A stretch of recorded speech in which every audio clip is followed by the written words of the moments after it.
Welcome to Travel Secrets with me, Tanya Rose, the podcast sharing wisdom for fellow travellers. Each week, I ask my guests to reveal their 6 travel secrets and the trips and holidays that uncover them.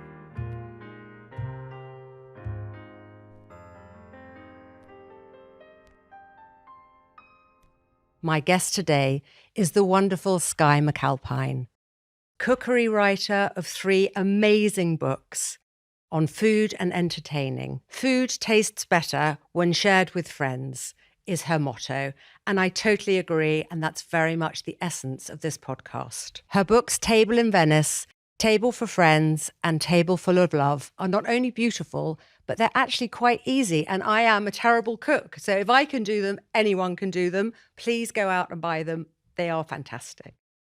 Skye was born in England, but lived in Venice since she was 6 years old. I know you went for a year and then stayed forever, and you live between there and here now. So I'm sure that her travel secrets for Venice are going to be amazing. So many people talk about Venice on this podcast, but I know you're going to help us get under the skin of that destination. And as well as Venice, I'm sure you have other wonderful travel tips and secrets for us to hear. Welcome, lovely Skye. Oh, thank you for having me, and thank you for the loveliest introduction ever. Well, I cannot wait to hear what you have to tell us. So let's go straight into travel secret number 1.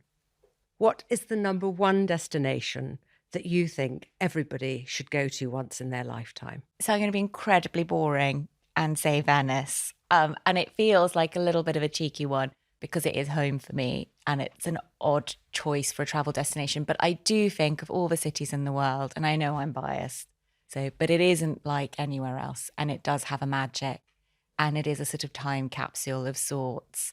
And it is just very special, I guess, for me on a personal level, but also just the art, the architecture, the water, the light, the atmosphere, even the smells, like the whole thing. It is a very, very special place.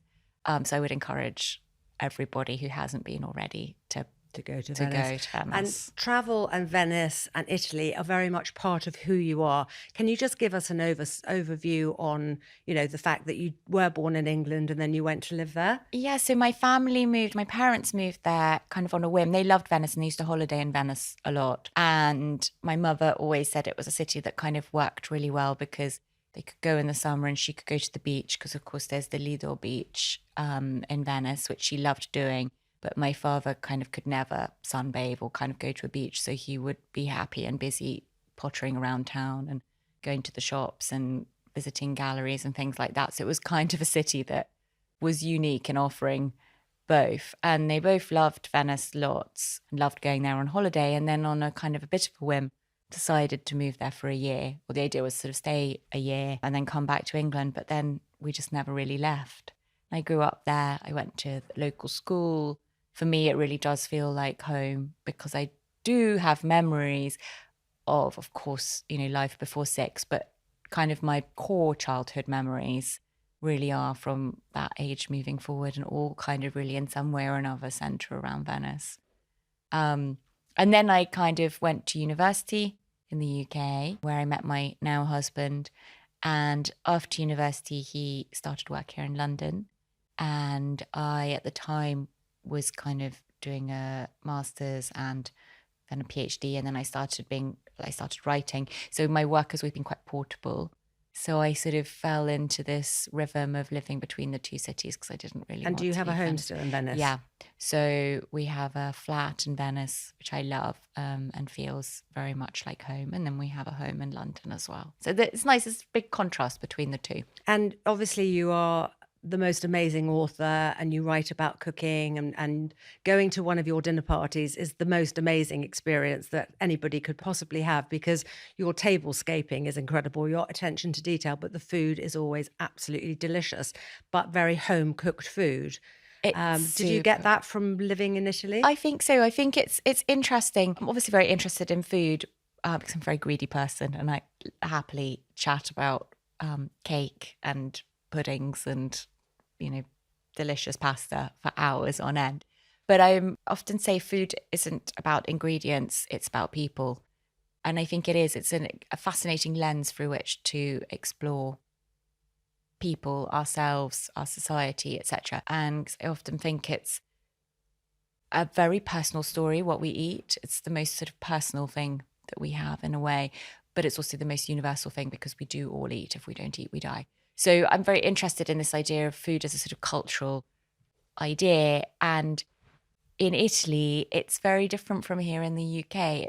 I think food is much more convivial in a way. It is the center of people's lives and it brings people together perhaps more than we do here in the UK. And it's always very relaxed. There are less rules that surround the correct way of entertaining or the correct way of eating, or it's less agree. rigid. That's what's so lovely when you go to Italy and you can go out late at night and the children are running around and everyone's eating together. Very, it's just so fun. exactly. It really brings people together cross-generationally as well, in a way that in the UK we have sort of more rigid views on things. And restaurants, for example, you have child-friendly restaurants and non-child-friendly restaurants in the Anglo-Saxon world, whereas in Italy you kind of just have restaurants and children are always welcome. And similarly, in the Anglo-Saxon world, we have this idea of a kids menu, which Italians just find beyond stressful and kind of an absolute abomination. They can't believe it. Like, children should be eating wonderful food, not chicken nuggets. Why would it be something different? Why on earth would it be something kind of different from what we're all enjoying? So when Ruthie Rogers was on the podcast in the last series, she said one of her travel tips was always to go to the local markets because obviously you see everything and you see what's fresh, you can then eat. And she said the market in Venice is absolutely amazing. It is amazing. I love it. And it's open in the mornings.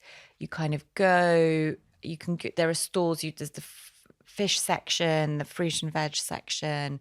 And then because the Rialto market in a way for a long time, I mean, when I was little in Venice, there weren't any supermarkets.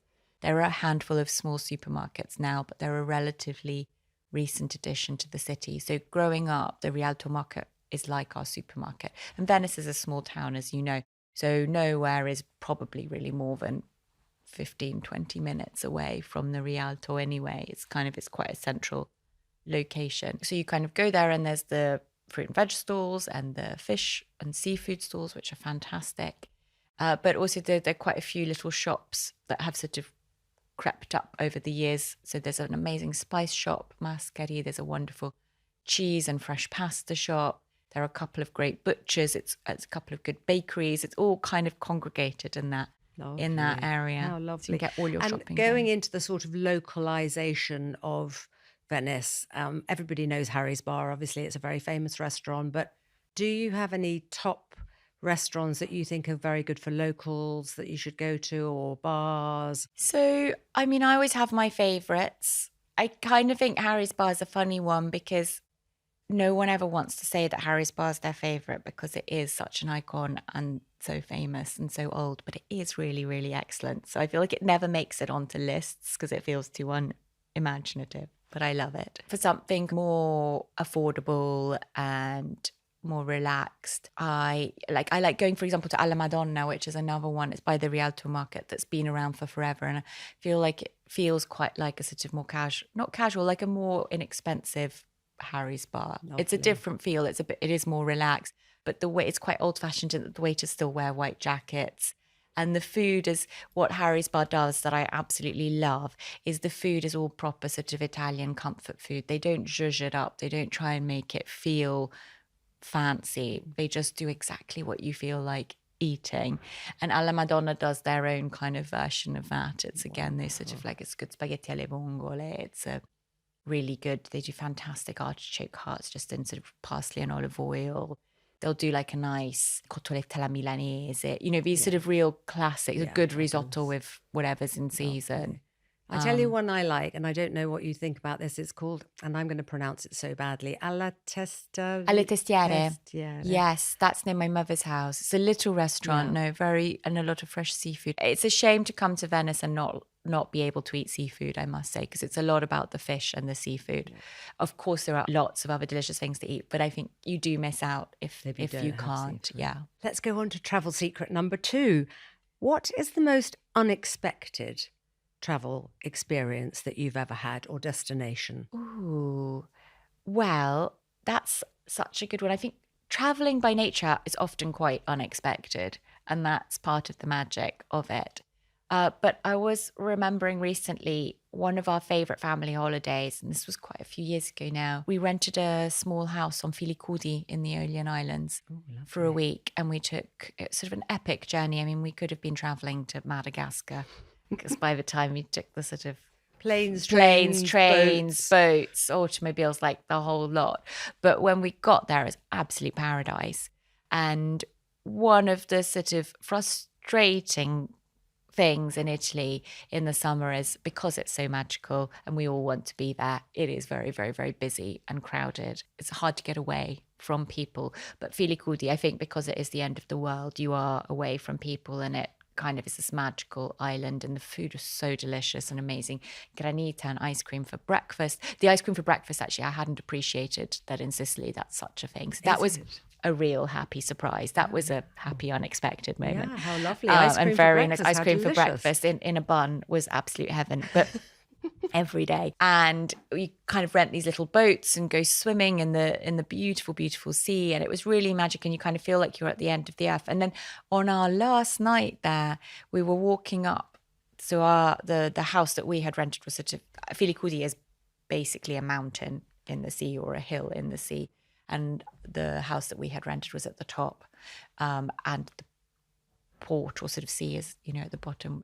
So we were kind of making our way up the hill, and on the way we found there was a local festival for Santo Stefano, for a saint. And it was just magical. There was a procession, there was a band, there was music, there were stalls, selling things and delicious food, and a couple of like fun games for kids. And then they had local bands playing. And what time of year was that? It was July. Oh, wow. It was all around the church, which was sort of at the top of the island near the house which we had rented. And we just stayed there into the evening, and the kids were kind of dancing, and it was just really, really magical. Yes, that's amazing. And it's something we had no idea that the festival was going to happen. So totally unexpected. Completely unexpected. Even more unexpected to feel like you're in the middle of absolute nowhere, and then suddenly there's this kind of really vibrant community. And on that island, is it rental of houses, or are there rental hotels? houses? And I think there are actually a couple of hotels, I think not glitzy, not glamorous, but one on the water called La Sirena that's quite charming, and we used to go to for breakfast every morning.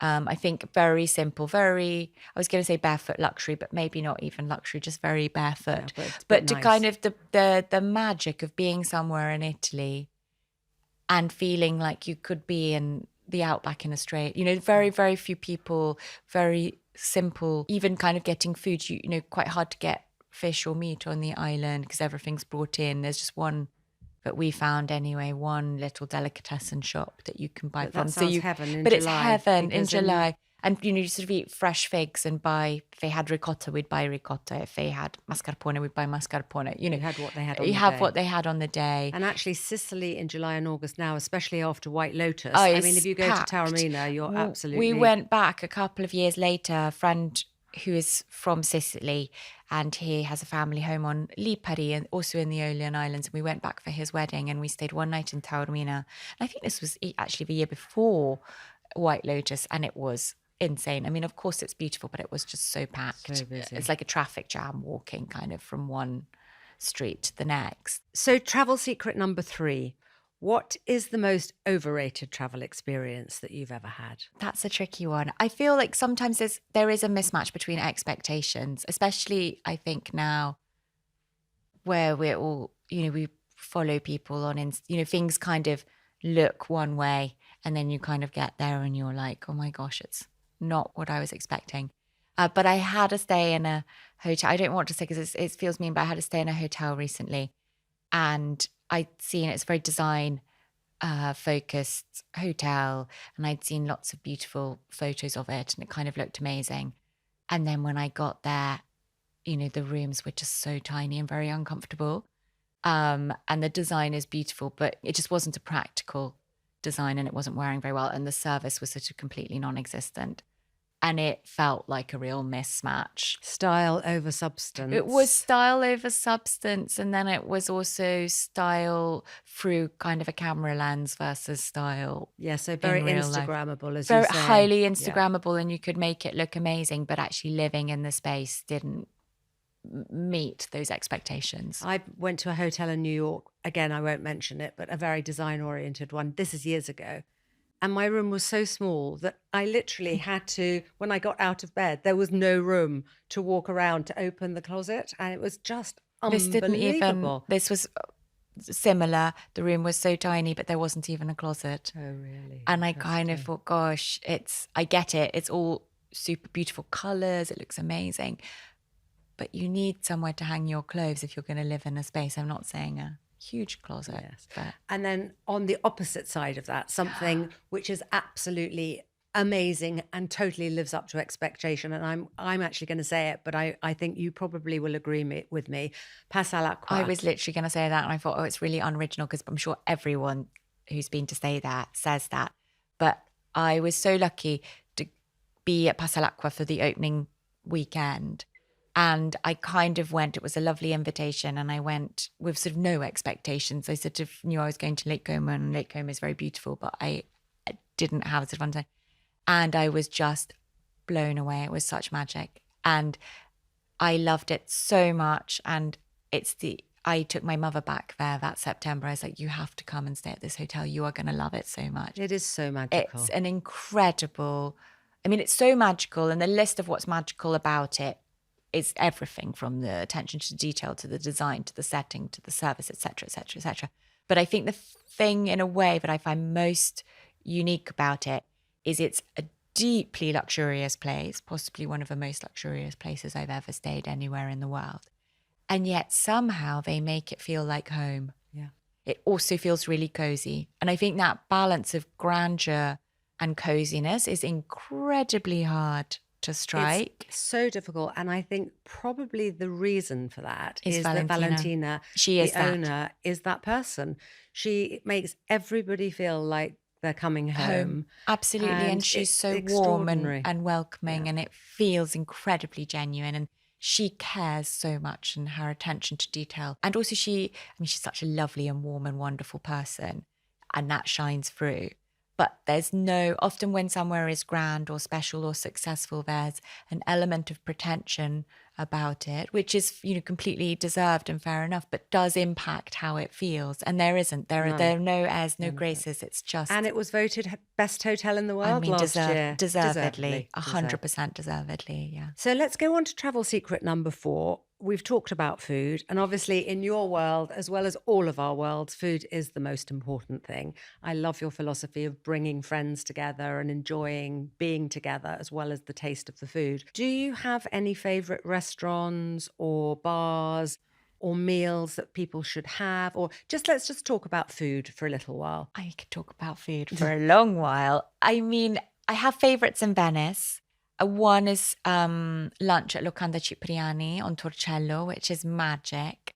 And I love when friends come and stay with us. It's actually closed at the moment. They're refurbing. So I hope it's going to be as magical on the other side. But when friends come and stay, I love taking them out on the boat and going, because I think you see a different side of the city, a different side of Venice. And similarly, there's an incredible restaurant on the island of Pellestrina, which is in the other direction. It's probably about an hour's boat drive, 45 minutes, an hour.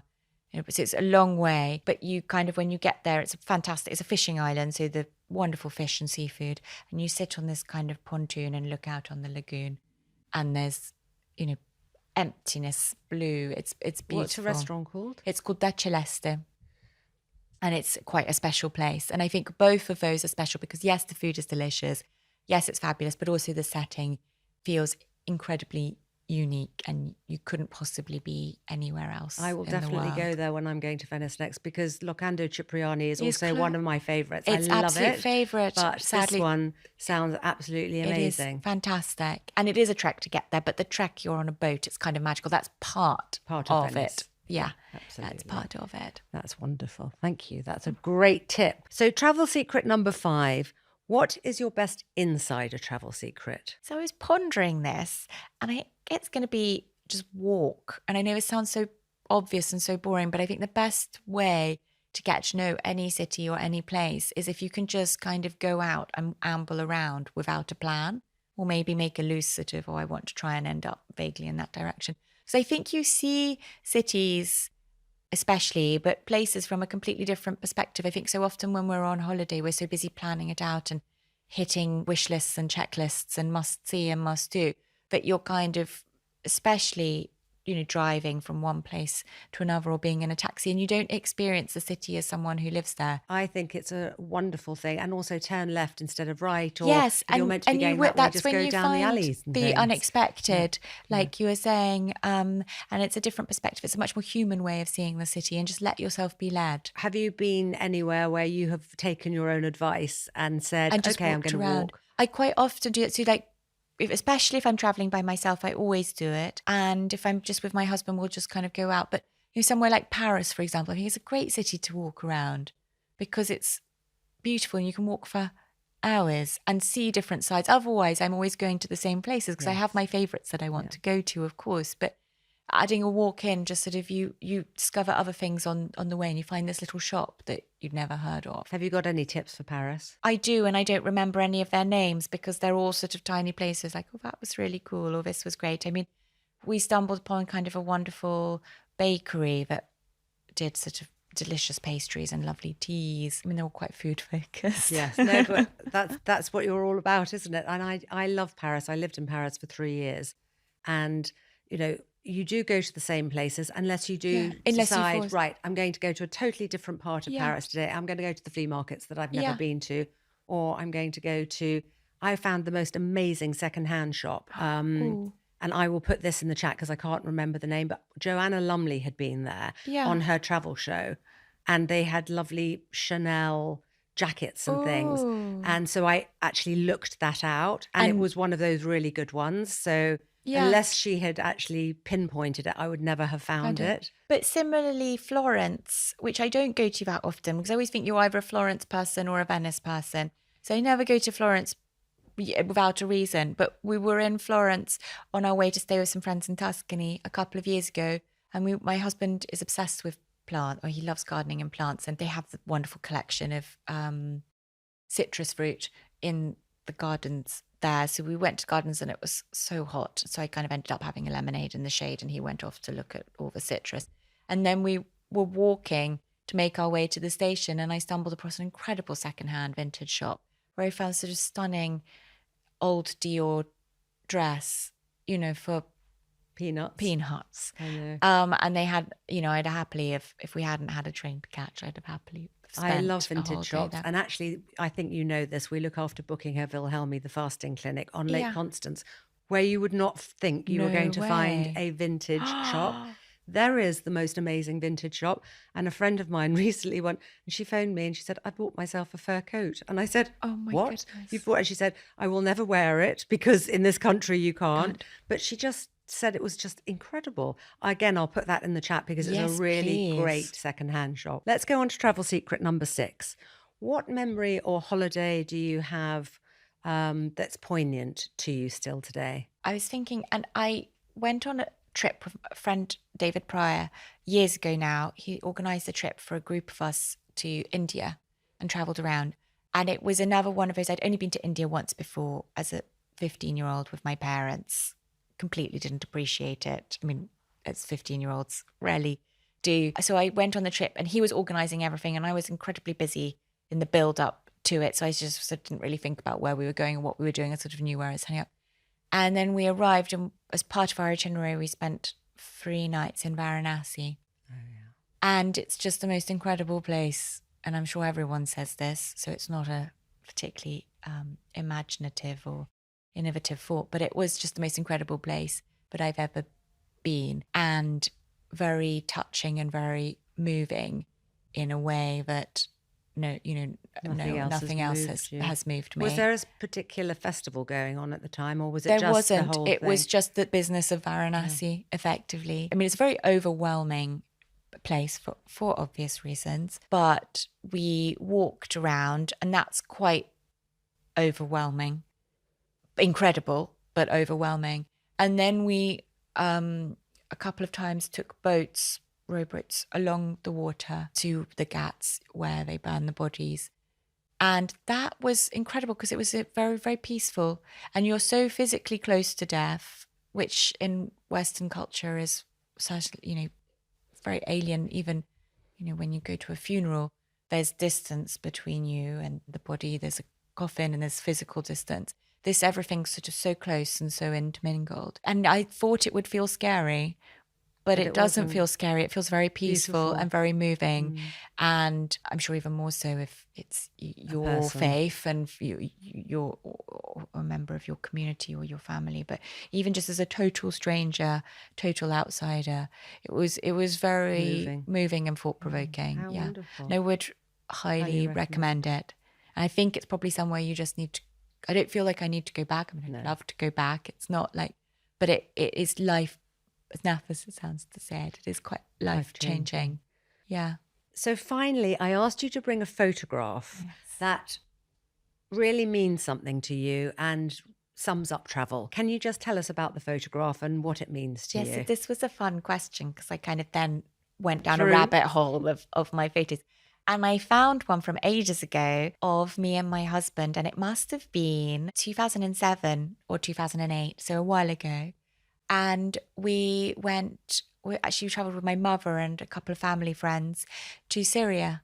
And it's a photo of the two of us in Palmyra. I mean, it was the most amazing trip. The food was incredible. My background is classics, so incredible to sort of see all the ruins, Palmyra especially. And also the complete opposite of Italy and Europe in a way where everything is sort of cordoned off and you're in a queue. And this, we just sort of had a run, could just walk around. Our hotel was literally kind of in the ruins, and then you just walk out and wander around. And actually, you can't do that. And you can't do that. I mean, we're literally like sitting on ruins, and now, it's largely gone. It's not there as it was then.